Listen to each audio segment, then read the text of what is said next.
The moment that still makes my face burn when I think about it wasn't when my mom leaned back in her chair, smiling like she'd just told the funniest joke of the night, and said loudly enough for the entire restaurant to hear, "Well, at least one of my kids managed to buy a penthouse," while looking straight at my brother and then slowly turning her eyes to me.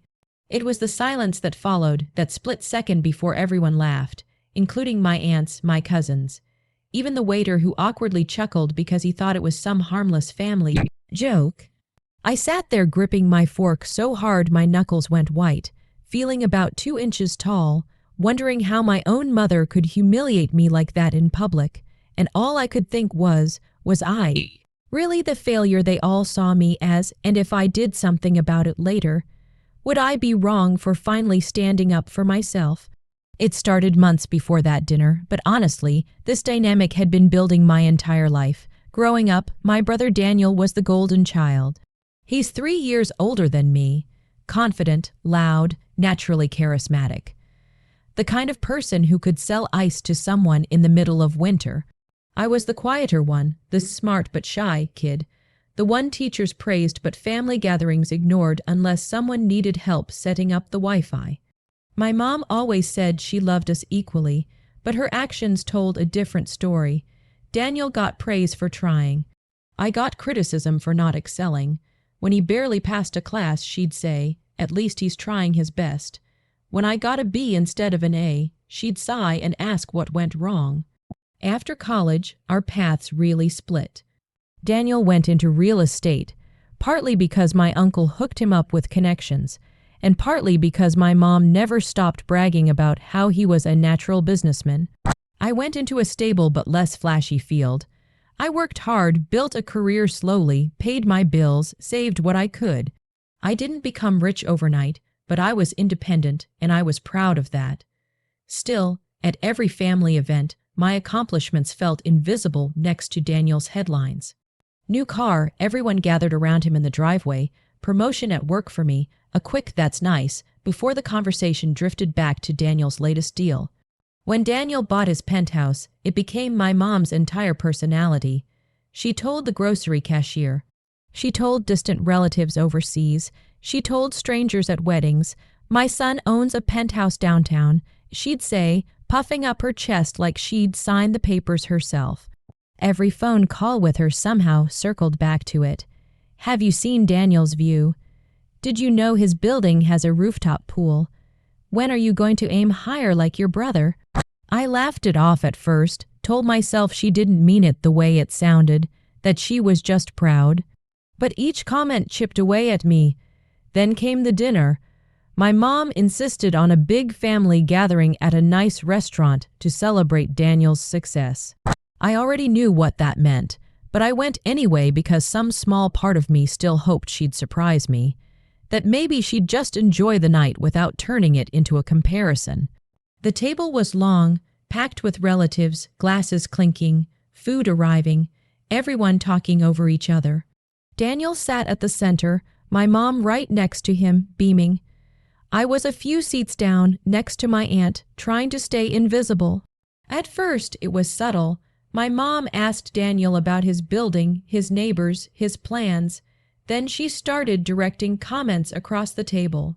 "See, this is what happens when you're ambitious," she said, glancing around, her eyes landing on me just long enough for it to sting.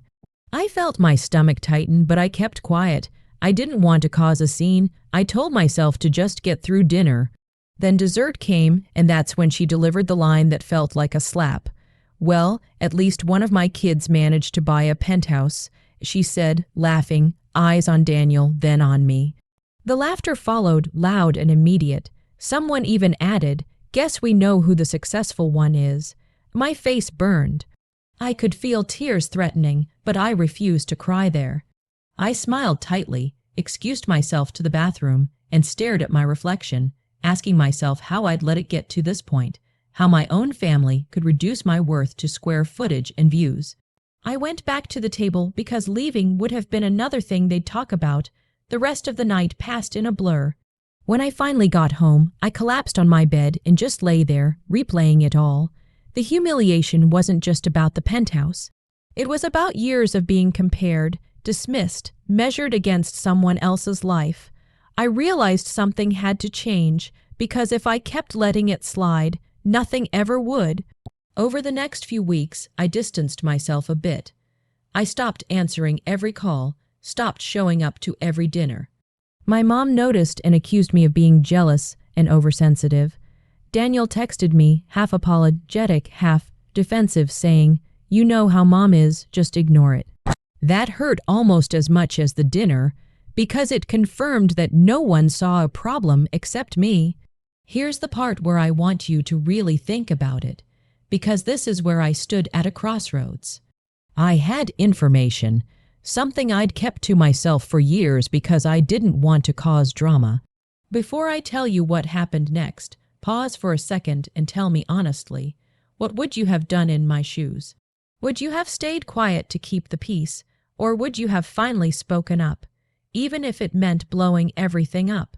What my family didn't know was that while Daniel's penthouse looked impressive on the outside, my life wasn't as behind as they assumed.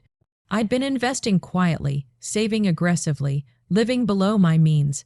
I didn't flaunt it because I didn't see the point. I also knew something else. Daniel's penthouse wasn't entirely his. It was heavily mortgaged, and my mom had quietly signed part of it using money she'd once promised would be split evenly between us someday. I'd found out accidentally through paperwork she'd asked me to help her organize. She never told me. She never mentioned that her pride in Daniel came with financial sacrifices that affected both of us. The next family gathering was at my mom's house. I debated not going, but something in me was done hiding. Dinner started normally, but sure enough, the penthouse came up again. My mom joked about how some people aim high and some people are content with less, her eyes flicking toward me. I felt that familiar heat rise in my chest, but this time I didn't swallow it. I put my fork down and calmly said, "Mom, can we talk about something?" The table went quiet. She looked surprised, maybe even annoyed. I continued, my voice shaking just enough to show how hard this was. I said I didn't appreciate being humiliated at dinner, that being compared to Daniel constantly hurt, and that my worth wasn't defined by owning property. She laughed, actually laughed, and said I was being dramatic. That's when something snapped. I told her and everyone at that table that I knew about the signing, about the money, about how Daniel's success wasn't just his own hustle. The room went dead silent, Daniel's face drained of color. My mom looked like she'd been caught stealing. I wasn't yelling, I wasn't cruel, I just told the truth. I said I'd stayed quiet to protect her, to protect the family image, but I was done being the punchline. The fallout was immediate and messy. My mom accused me of betrayal. Daniel said I'd embarrassed him. Relatives took sides. Some told me I should have kept it private. Others quietly messaged me later, saying they'd always noticed the favoritism, but never knew how bad it was. For the first time, though, I felt something I hadn't felt in years, relief. I'd finally spoken up. In the weeks that followed, things changed, not magically, not perfectly, but noticeably. My mom stopped making penthouse jokes. Daniel and I had an awkward but honest conversation where he admitted he'd enjoyed the spotlight more than he should have.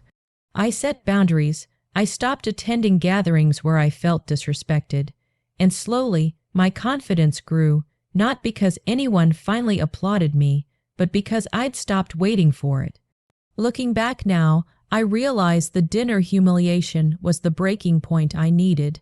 It forced me to confront a pattern that had shaped my entire life. Success isn't loud, it isn't always visible, and family approval isn't worth your self-respect if it comes at the cost of your dignity. If you were on my side, like this video, subscribe for more stories like this because trust me, life has a way of serving up lessons when you least expect them. And share your final thoughts on this whole mess in the comments section. Would you have done what I did or handled it differently? I'll see you all in the next story.